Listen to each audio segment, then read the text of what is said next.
अब आ रहा हूँ शिकारपुरा चौराहे पे मास्टर के रूप में।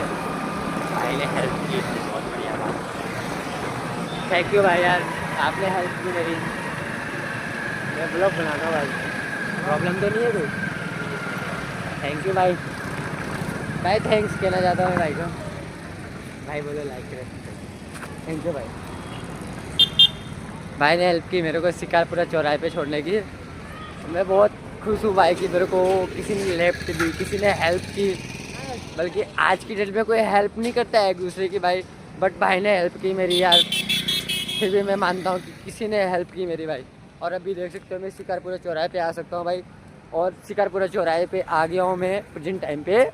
और अभी मैं जा रहा हूँ एक फ्रेंड के रूम पे, बल्कि वो फ्रेंड ने कुछ मंगाया था उसके लिए मैं लेके जा रहा हूँ। और आप देख सकते हो भाई